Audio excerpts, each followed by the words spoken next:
गोड लोणचं बनवण्यासाठी मी दादांना म्हणजे माझ्या सासऱ्यांना लिंब सांगितले होते, तर त्यांनी असे एवढे लिंब दिले होते गावाकडून, तर व्यवस्थित असे आम्ही निवडून निवडून काढले।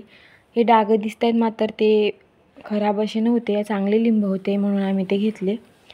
आणि ही गरम पाणी केलं होतं थोडंसं, त्याच्यामध्ये 10-15 मिनटं हे लिंब भिजू घातले होते। आता याच्यात बसत नव्हते म्हणून आम्ही एका टपमध्ये हे टाकून घेतले।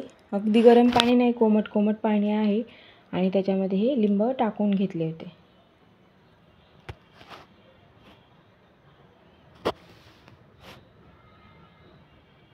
सध्या लिंबांचा खूप असा सीझन आहे आणि लिंब स्वस्त देखील आहेत। मला लिंबाचं गोड लोणचंच आवडतं, त्याच्यामुळे मी नेहमी गोडच लोणचं घालते। तर आता 10-15 मिनिटांनंतर आम्ही ते लिंब स्वच्छ असे टॉवेलमध्ये पुसून घेतले। पाण्याचा थोडासाही त्याला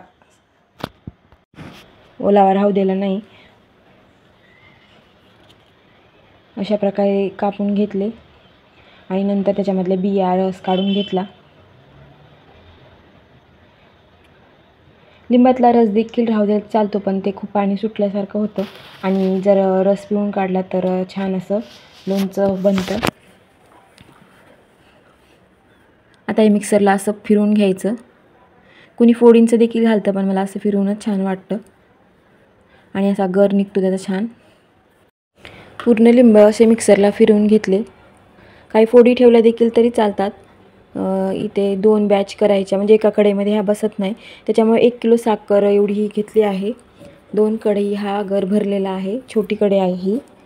आणि चिमूटभर असं मीठ टाकून घेतलं, दोन्ही ह्याच्यात चिमूट चिमूट, आणि अर्धा किलो साखर दोन्ही ह्याच्यात मिक्स करून घेतली। आता इथे लाल तिखट आपल्या आवडीनुसार घ्यायचं, तिखट हवं असलंच तर तिखट आणखीन लाल तिखट आणखीन टाकायचं। लाल चटणी जर असली तर आणखीन चांगलं, पण इथे घरची आहे त्याच्यामुळे ती थोडीशी लाल कलर नाही तिचा। आता इथे मी लिंबू लोणचं मसाला घेतला, हा अर्धाच पॉकेट आहे, मी अगोदर बनवलं होतं त्याच्यामुळे अर्धा मसाला उरलेला आहे आणि दोन्ही ह्याच्यात मी सेम टाकून घेतला।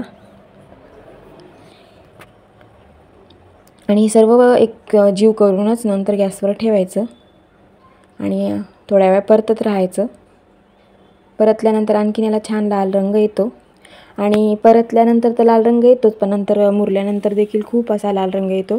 तरी ते मी लिंबूचा रस सगळा काढून घेतला होता पिळते वेळेस, तर आता इथं गाळून अर्धा वाटी दोन्ही ह्याच्यामध्ये टाकून घेते, म्हणजे पूर्ण याला 1 वाटी लिंबूचा रस आपण टाकणार आहोत। छान असं आपलं लोणचं तयार झालेलं आहे। हे लोणचं मी आणि माझ्या बहिणीने मिळून बनवलं आहे।